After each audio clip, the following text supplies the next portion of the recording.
Hey, one more thing before you go. Have you ever felt like there's a deeper purpose waiting to be discovered within you? Today, we're going to answer that question and many more when we delve into the world of cosmic wisdom and metaphysical magic with a truly inspiring guest. Stay tuned. I'm your host, Michael Herst. Welcome to One More Thing Before You Go.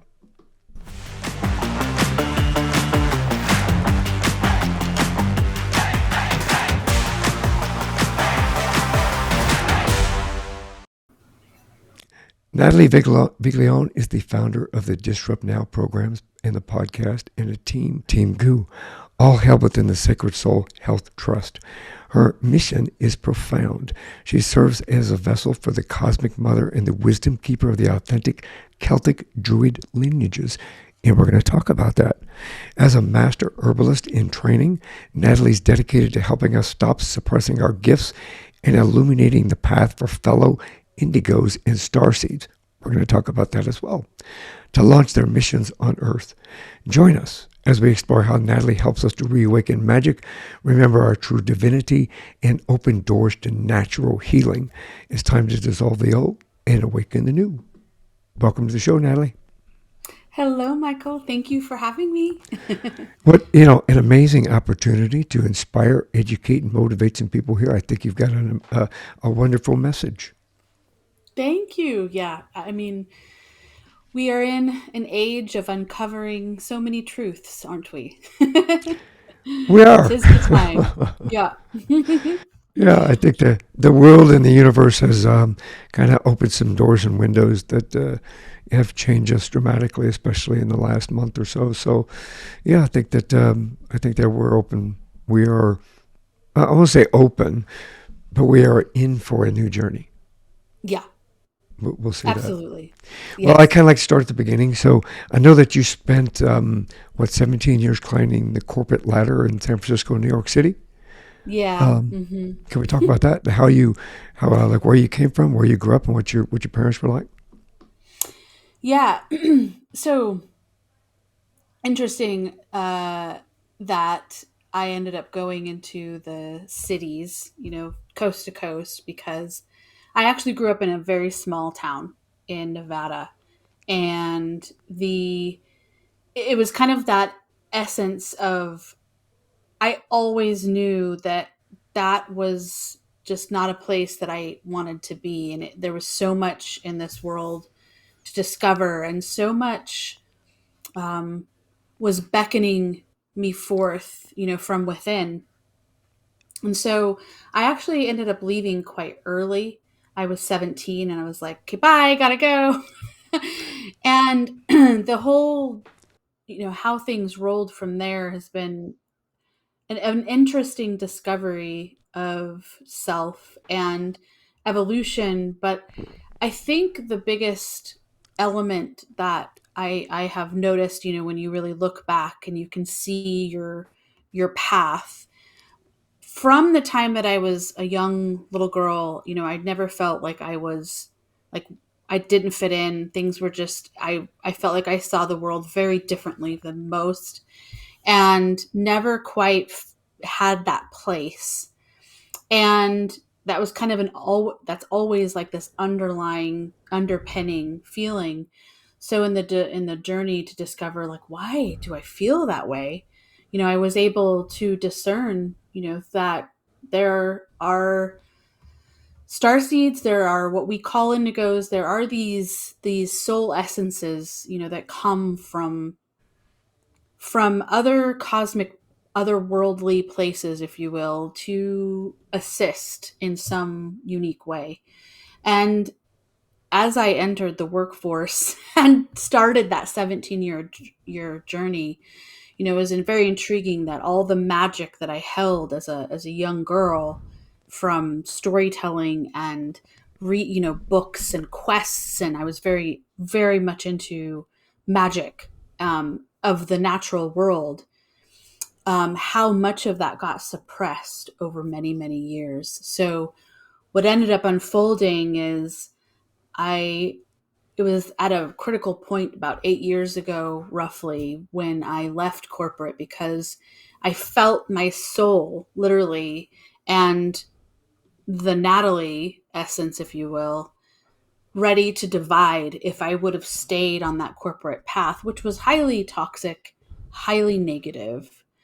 And I said, okay, well, I choose my mission. I choose what I'm here for, and literally dove in. I, I literally took a huge, massive leap and was living in New York City in the time with who is my husband.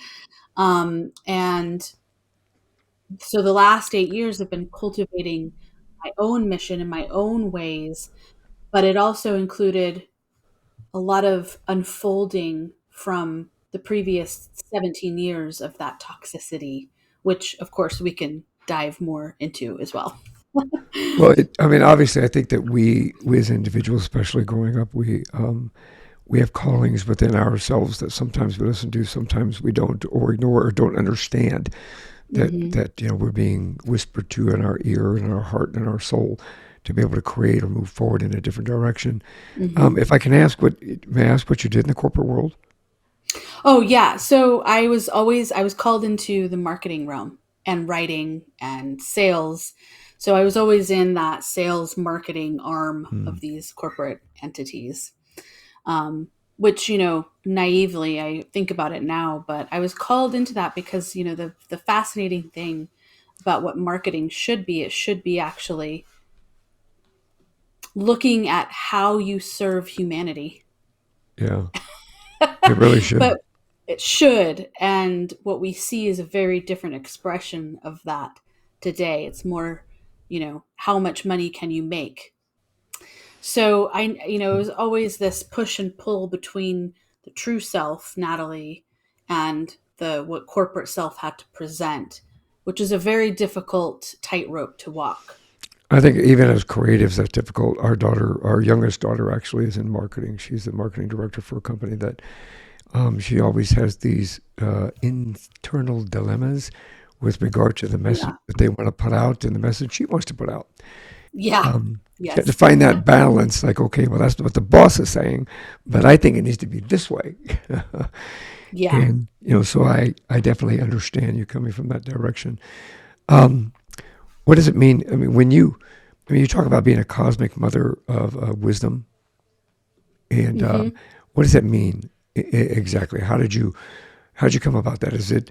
I've talked to mediums, I've talked to psychics, I've talked to individuals who are angel talkers. Um, how does this Hmm. play into all of that, if I may?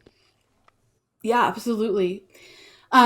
So part of that quote unquote magic that I was mentioning that I was very attached to when I was young, because I grew up in a household that was very staunch in dogmatic religious beliefs, and very much had to pull myself out of that, extract myself out of that, because I felt there was something missing. And what was missing to me in this realm is, there's a he, who, him when we talk about an ultimate God source, um, creator, whatever name that, any culture around this world has ever given the one with, 1,000 names, right? And so when I was younger, I just knew that there was something else. And they're not telling that there's this, where's the full story here? And the fuller story to me over time was garnering this insight from dreams. I was very psychic as a child, very so precognitive and very empathic. So I would actually dream timelines. For example, when I was in my early 20s, I got married to a soul that was not. We were very mismatched. It was basically mirroring my father, who was an extreme narcissist, and I basically married a narcissist again. And so I had to break that chain, which was very difficult for me because, we want to be like the mainstream. We want to fit in. We don't, be feeling like an outlier is a very uncomfortable place to live. Um, and so in that process, before we even got divorced, I had dreamed that we were going to get divorced. And I actually shared this all with him. And of course, he threw it under the rug as if it wasn't a thing. But we divorced not long after that. And, it was much more terrible than it should have been, and all of these things. Mostly because I was I was not on my true path, and so I was resisting and fighting, and it was a mess. But it Yeah. happens. But, it's interesting because obviously I know that, I worked at domestic violence task force. Not insinuating there's any domestic violence within your arena, but we were a task force. It was a multi-agency task force, and that's all we handled. And I did that for a number of years. And realistically, what I found in that common pattern was individuals that did follow their family line Yeah. in what they grew up with. That's what they were attracted to as they continued.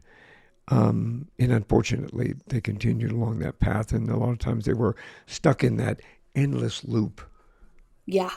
And I think a lot of it might be that they're seeking something outside of that allows them a deeper connection that they weren't getting while they were in that endless loop. And it sounds like you found that. Yes. Yes. I mean, I didn't listen to my higher self, cosmic self, if you will. And so that's how it all unfolded. All I had to do was listen. That would have never had to happen. That's there, that's that's what happens when we yeah. suppress our intuition and our, oops. I But I think we all do that. Woulda, coulda, shoulda. Why didn't sure. I? Exactly. Yeah. Yeah. So that was just a huge it was about that marriage lasted about a year and a half or so. So it was a very short time, and I was able to be what I would call the breaker of chains. And that I feel that many of us, these are Yeah. just words that we've used, star seeds and indigos and such, but many of those called are breakers of chains, Right. breakers of ancestral trauma and such. So this cosmic mother essence came over me. I had the same dream, a recurring dream, from my teens, every night, over and over and over, same dream. And I saw her image, and the realm in which my cosmic consciousness, if you will, streams from, and what that is connected to. And so taking those dreams and those visions, I was able, over many years of, again, that deep work, and deep healing, to discover it's a lineage of um, of of souls that come in female form and bring back the cosmic mother again.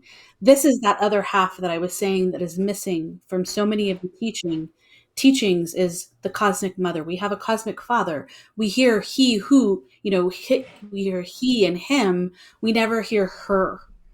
And so over the years, I've been able to embark on this mission that is weaving and assisting to weave in with many other souls in the soul family, that we came here to literally weave back in her story, so that together we can collectively have our story. It's not his story, it's not her story, it's our story.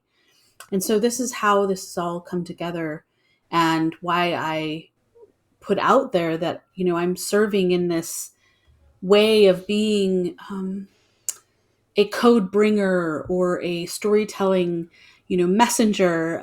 This is part of the Celtic-Druid lineage of guardianship, of really protecting and honoring our mother in both a cosmic way, and both, of course, in this Mother Earth way, and remembering the importance and the vital element of bringing that energy back in, so that we can bring harmony back to our universe.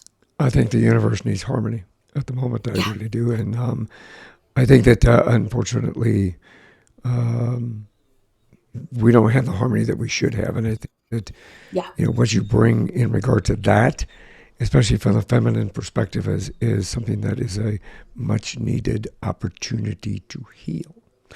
You mentioned Celtic Druid. So Yes. I have to ask you this because I'm like 40% Irish, but I'm also Mm-hmm. Italian.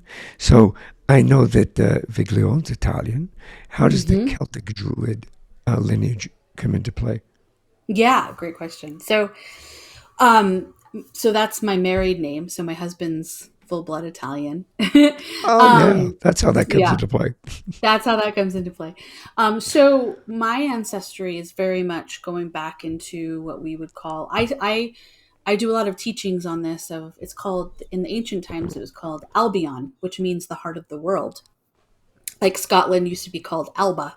So Alba and Albion, these have all these. If you really deep dive into etymology of words, um, really it's the essence of the heart of Mother Earth, if we will. And that's Ireland, Scotland, England. It's now called UK, Belgium, Germany, France. So it was a large, very large region in ancient times that was called Albion. And so my lineage goes directly into that heart of the world. And I have been receiving for years now stories and insights and wisdom that I always was carrying underneath me. Like it was always kind of bubbling just at the surface, but things have really come through with clarity in regard to what does Celtic Druid actually mean? Because oftentimes we'll find right is very much um, a negative expression of what Druid means. And what I've been able to glean through the visions and writings and such is that there was a Celtic Druid lineage that really isn't, it was Celtic Druid later, but it's a Druidic lineage, which is actually just a lineage of guardians, a lineage of healers that were placed on this earth that held magic to actually protect and guard the planetary grid of this earth and served in that way to guard and protect the codes, literally, the codes of how this realm even operates and works, how we come to life, how matter is created.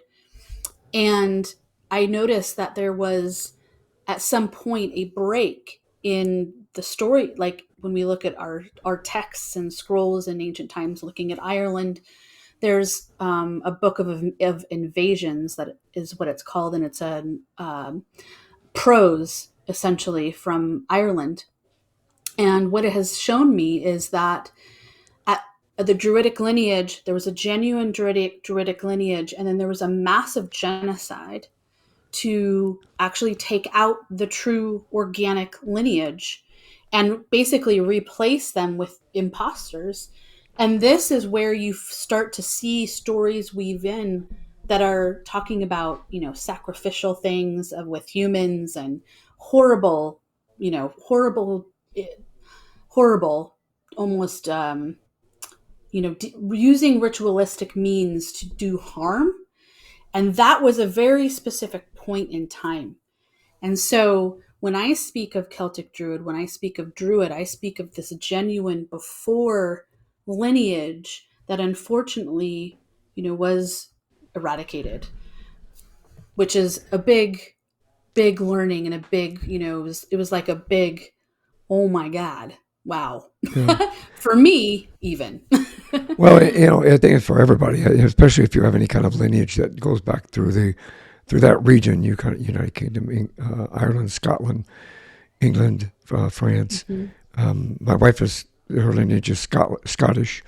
Hmm. I've got mostly Irish, but I've also got Scottish and I've got French and a few little tiny bit of Italian in Hmm. there, kind of all mixed together.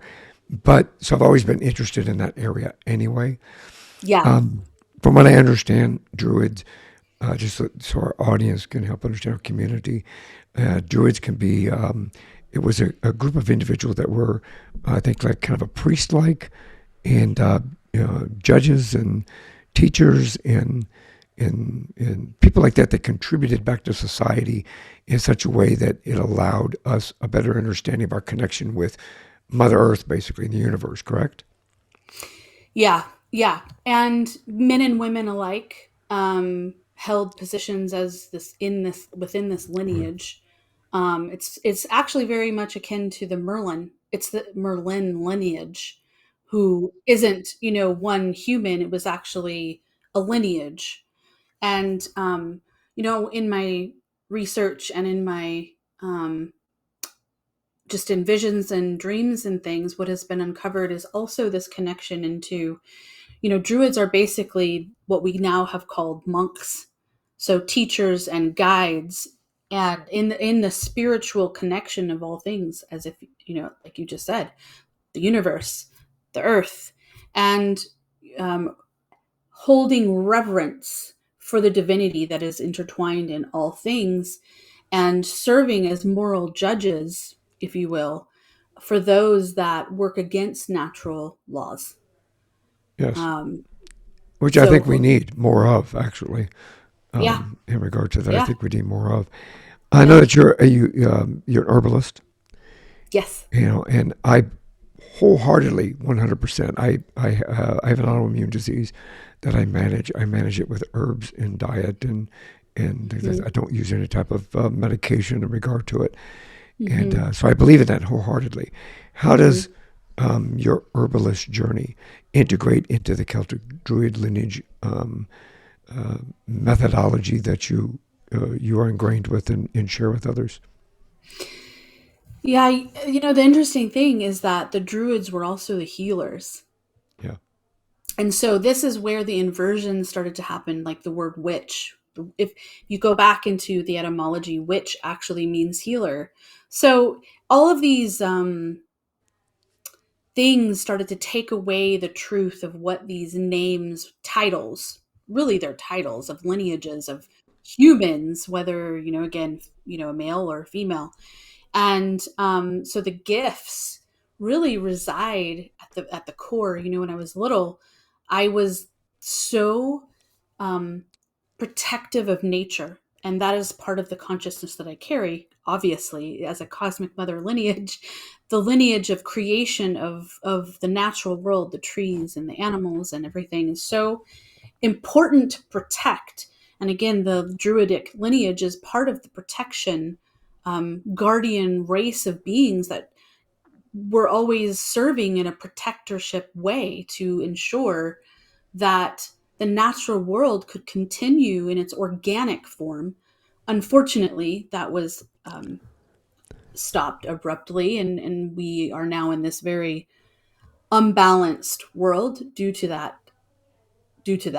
But so the herbs and the vibrational medicine aspect that I'm bringing through is an organic expression of that entire lineage, and what we're just innately called into, without, it was just being expressed from my core, especially because, I hit a terrible illness after I left corporate. It's like all of those years of toxicity and high chronic stress, especially on top of living in New York City, you know, just came toppling down on me, and I got very, very ill. And so through that discovery, when I became a case study for other natural healers, I was like, okay, clearly I need to do things even so differently that I have to go on my own quest to figure out what's going on with me, which was, when you discover the dis-ease in our bodies because of the miasma that has taken hold of this world, it's a very difficult thing to process. But what I know and what I've discovered is that through being an energy worker for my own body, through learning about the strength and spirit of plants to support us on our healing journeys, that has been a catalyst to bring so much more healing into my life, into my family's life, and into even our animals' lives, because our animals are mirroring the issues that humanity is seeing as far as sickness. And so this has been just a profound learning. And I think that the truth is I will be a master herbalist in training for the rest of my existence in this timeline. But that's a good thing, though. My understanding, druids are kind of a nature-themed magic. Absolutely. Is Absolutely. That's why, awakening magic made sense to me, because it's like the magic was always there. yeah. It was just covered up in poison. And now we're emptying this world of the poison and getting back to the magic that can rise That can help again. with everything. Can you help us understand the concept of being indigos and starseeds and what they mean and how they are within us here and now? Yes. Yes. Yeah, absolutely. So this is from my lens and my perspective and my learnings through the journey. Um, the first discovery for me was the empathic precognitive, those psychic abilities and things that really a lot of people don't talk about. Well, at least in my home, in my upbringing, because it just wasn't part of the nomenclature of like what people talk about. So then it started to weave in a different way where I was like, well, there is something more here. And then I just started searching around going, okay, I remember doing searches when internet land got popular, think of like, why don't I feel like I fit in? And then it got, then you go on this path of like outliers. And then, I came to this discovery, which I think has been slightly hijacked by new ageism, if we will, um, where there's a lot of, I think, misinformation about indigos and starseeds in general. For example, an indigo is really this, and they come with a bunch of different names. There's crystal kids and all of these things, but really it's just kind of like this indigo human spirit who honestly is just here to break the chains. That is that chain breaker, black sheep, um, calling out the truth. There's an energy of difficulty. I was very difficult for my parents because they didn't, they just were like, where did you come from? I wouldn't even believe in Santa Claus, even though they tried very hard, it was just like, what is, who is this child? But, over the years, they now, my mother very much understands who I am, and she sees that. And then you have this star seed, which an indigo can be a star seed, and a star seed can be an indigo, but every star seed isn't really an indigo either. This is the star seed is essentially a soul that comes in soul family groups or tribes that come in to do some specific teachings and works, or we could say missions, and have a common thread or an ethos of what they're here to do. And the beautiful thing is that each expression of these souls, which I see this as like a stream of consciousness, an angle of light that comes in, and we anchor in that light and that consciousness field into this reality to bring forth whatever messages or, again, missions that we have to bring through. And the beautiful thing is that each expression of us has a further angle to it, so that, if there's um, a conscious, light, it's being filtered through each individual soul. So each individual soul is going to bring it through in a unique way. So this is why one of the things that I always mention to clients, and I try to bring through in all of my work, is that, the beauty is the innate, unique gifts that everyone is bringing through. Because even though there may be several with this, more, 100 people with the same sort of mission, everyone is going to do it differently. And that unique magic is really the beauty of how this all unfolds through these missions, of starseeds and indigos. And of course, you have other names like light workers. You know? So, Which I think we've all heard of. I know yeah. you've mentioned magic several times, and the way that I had understood it to be spelled, and this is just to help us have a clarification, it's not spelled like Magic, it's Magick. And any significance in regard to why it's spelled that way and how that's implemented, let's say, from a metaphysical magic to what you help people reawaken within themselves? Sure.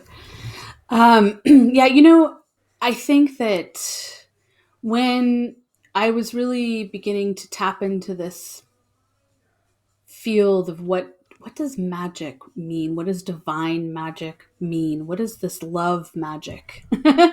that's innate in all things, organically anyway?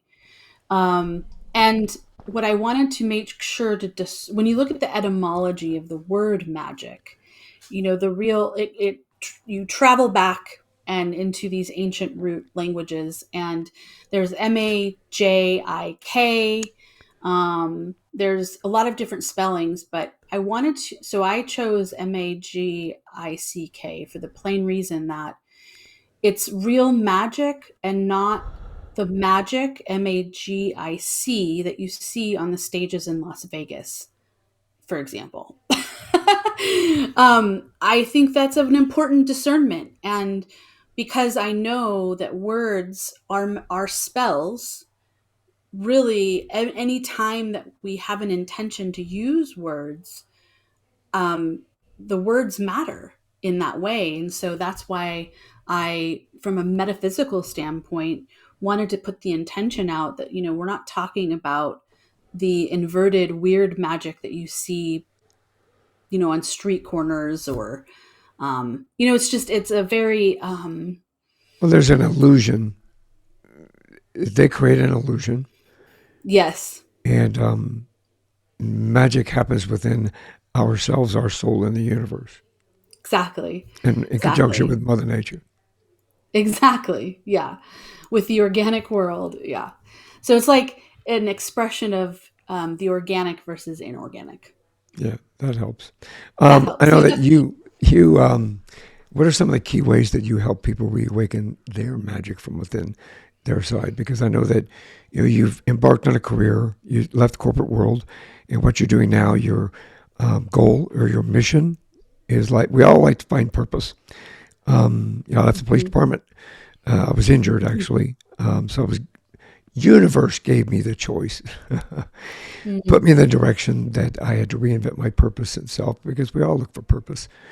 So you found your new purpose, and I know that you help other people find the same thing. How do you help, or what are some of the key ways that you help people reawaken their magic within themselves and remember their true destiny or their true purpose? Mhm. Well, the first layer is remembering that magic is even there. Like I had mentioned, in my corporate career, the true self of who I am couldn't fully come through because it was very oppressed. It was very suppressed, for that reason. And so this world has a lot of different ways that it actually, makes us really suppress who we are at that soul level. So the first layer that I like to work with is, let's just in a foundational way remember that there's magic there. And then remember the gifts that you hold. Often we hold gifts when we're young, and those gifts somehow either go away, or they're forgotten, or we're not really using our natural gifts. We start to take on what's external to us, and go on paths that don't feel as, organic in our expression of who we are. So that's kind of layer one, and there's many ways that, I go about that. But one is going on journeys, like literally into youth, to remember the expressions of our soul that were so real and so natural, without anybody else's opinion, or without being thwarted by some external anything. Getting back to that core. And then the next layer is, in a vibrational way, how do we cleanse and purge our bodies from not only a physical level, but an energetic level. So, our astral body, for example, holds our emotions. And so, oftentimes, we're carrying emotions that are trapped in the astral field from when we're young, and those never get cleansed or purged. If you think about it as like, a room that you live in that's never been cleaned, and you can imagine how mucky and dirty and swampy that it can get, over however many years of not managing those deep emotions that are actually blocking our energetic centers in our bodies. And so there's herbs and there's nutrition and there's looking at how balanced are the minerals in your body, like going into the deep, places within our very physical beings, because it's not only physical, but it's also energetic. So we're cleansing. That's why I'm always talking about cleansing from the inside out. So that's kind of that next bigger layer. And flower essence are a massive assistance to cleanse our emotional or astral field. But then at a more, I guess you could say, action level, because of my background, because that I was in this marketing, sales, all of these business development roles and all of this for so long, I brought all of that into Team Goo, which means so when a person is cleansed and purged and clear, really sees their gifts in the beautiful organic way that they were meant to be expressed through them, whatever that might be. And if they're feeling called into that larger expression to actually bring that mission to life, we call them businesses. I say missions to life in this world, then we actually, Team Goo as a container, can actually help them get that truth, get that magic out into the world in this digital realm that we exist in. So there's a lot of layers to it, but it's using all the things of my life. And that's another layer. I want everyone to see that nothing that was done didn't have or serve some purpose. Right. Right. Yeah. Is that, how does that play into your Disrupt Now program? When you talk about disrupt, if I may, is it Mhm. disrupting the way that we have been and then kind of redesigning that to the way we should? Is that how I understand that? Exactly. Yeah. So, at an individual level, it's really disrupting. And I had a dream to bring Disrupt Now through a couple of years after I had left corporate. And so the really focal point in that word is up. Mm. So disruption helps us get up and out of what we're stuck in, and into a new trajectory, into a new pathway. And so it's really dissolving old stagnant energies or relationships or whatever's going on in the life to actually get Right. into into a new pathway that's much more fitting for the true self to thrive, the sacred soul to thrive. And then there's a collective level of this, which is, disrupting the status quo, because, the status quo, that look where it's got us. We are in an extremely imbalanced, without harmony world. And so there's a bigger ask that, we stand up and start, saying no more, standing up for injustices. This is part of a druidic calling, and it's that guardian calling to say, we cannot treat this earth like this anymore. We shouldn't treat ourselves like this anymore. So there's a bigger, it's kind of at an individual and a collective layer that this disruption ethos can take hold for the good of all beings and for the good of all of the universe. Yeah, I'm That's hoping we can overcome certain facets of that. Unfortunately, going to be unfolding soon. What role right. does the divine feminine primordial energy play in your work? I know I told you didn't write down questions, but I had to write that down because I wanted to say it right. Yes. Well, this part of the mother energy is this divine feminine sacred energy, right? That's been missing. I mean, you can see it. I mean, I'm sure you saw brutality that Yes. will be with you until, transitioning, right? There's just things that you'll never forget. Things that are embedded in my mind and my soul. Exactly. And this is, this is the miasma that I'm speaking of, that, is missing the divine feminine energy. It's missing the compassion. It's missing unconditional love. And I've really gone to the underbelly in a lot of ways of this world to see the truth of what's really taking place, just as you have seen in your career. And, it wakes you up on levels that, it's almost like words. There are no words for that. And so the divine feminine being woven back in is really this, it's really a bigger essence of this cosmic mother energy coming back to life, being woven back into the fabric of this universe and into our souls and into this earth. And the primordial aspect is, the interesting thing is that, it's not really it's not that we're building something new. You've probably heard the new earth terminology and things of this nature being utilized, and it's kind of the only word to use sometimes, but it's not really new as much as it is going back to origin. So, true healing wisdom has really come from primordial ways of living and being.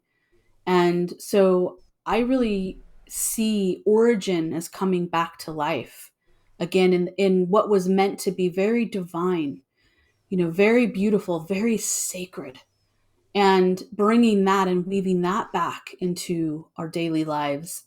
Um, so that comes through really through also vibrational medicine work, because just even remembering the divinity that all humans hold and that all living beings on this earth and this earth hold, as far as even the collective connection that we hold as conscious beings, changes everything.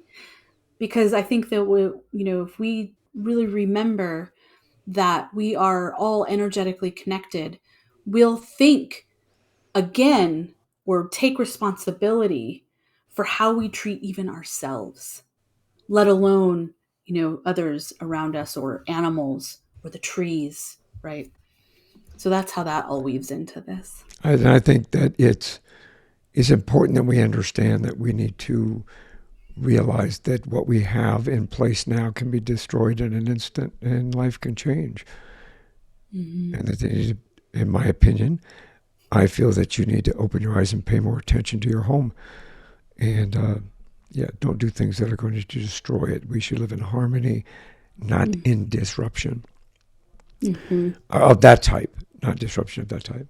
What advice would you give Exactly. to someone calling, feels the call to like you did, to take a current path and pursue a mission that's aligned with their true purpose? What kind of advice would you give to them? Well, I really dove in. I I went in and was like, "I quit," and I was out. I mean, I had mulled over it, but it was very abrupt, and I just dove in to the deep end.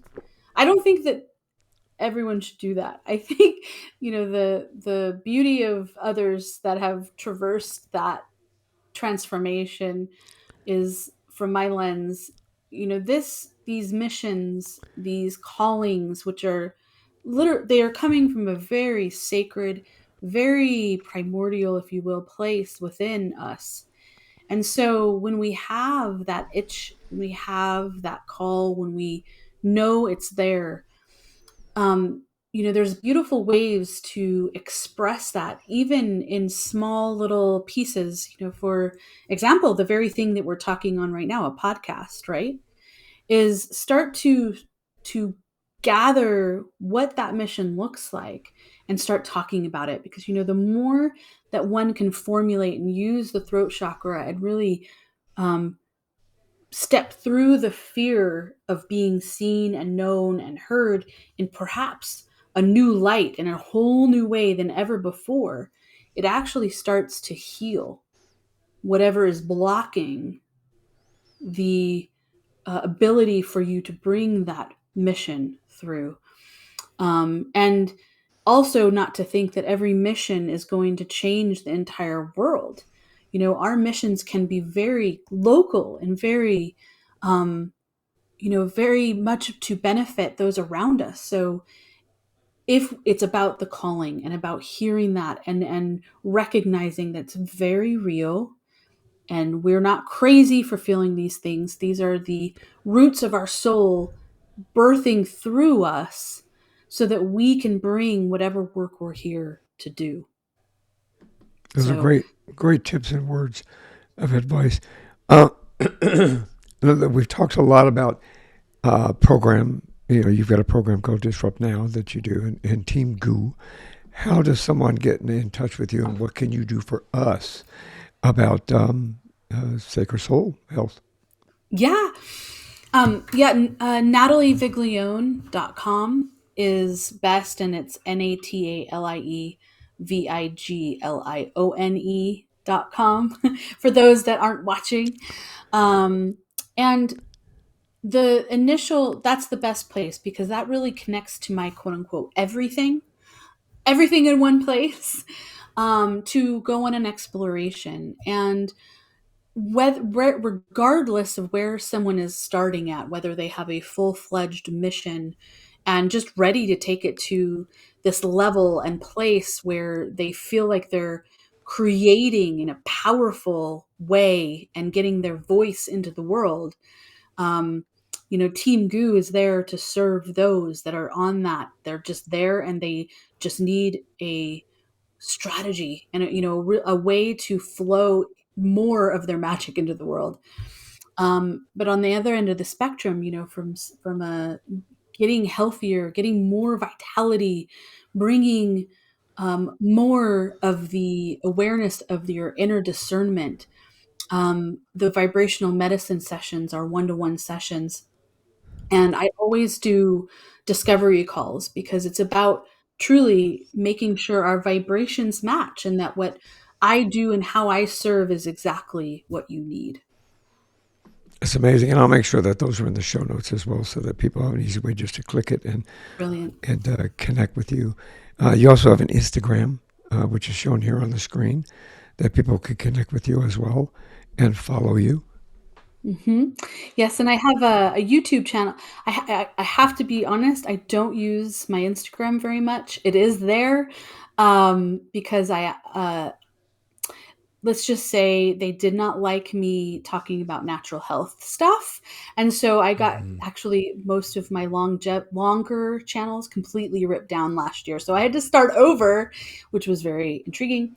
But I also have a YouTube channel for Team Goo, Sacred Soul Path Illumination, and also Awakening Magick YouTube channel. So just another place if you Outstanding. want to check some things out. Yeah. And I'll make sure that make sure I have that now. I'll make sure it's in the show notes so that people Cool. connect with it and put on the web page that is dedicated to this episode in itself, so that we can have everybody connect with you. Sounds Um, good. Natalie, thank you very much. I know it's been a while. Took us a journey to get connected, but I'm happy that we finally got connected. And Same. Thank you, Michael. what an amazing journey that you're on. And thank you for contributing back to humanity as a whole from this perspective and from a Celtic-Druid perspective. It touches my soul because of my ancestry and heritage as well. And so I appreciate you. This is one more thing before you go. So before we go, do you have any words of wisdom? Remember your magic. There's, I think, this essence of this world takes that away from us, and we get pulled into all these extreme ways of being or what we see. But just remember that the magic is truly, truly within us all and in the living natural world. So go hug a tree. Those were brilliant words of wisdom. I think we should all do that. Well, thank you again very much for coming on the show. I really appreciate you and what you bring. Thank you, Michael. Same here. Thank you for what you're doing. Thank you very much. I'm grateful for my community. I think that they have allowed me to have a voice for you and for others in order to inspire, motivate, and educate. And I believe that's what we've done today. So please like, subscribe, share. And one more thing before you all go, have a great day. Have a great weekend. Thanks for being here.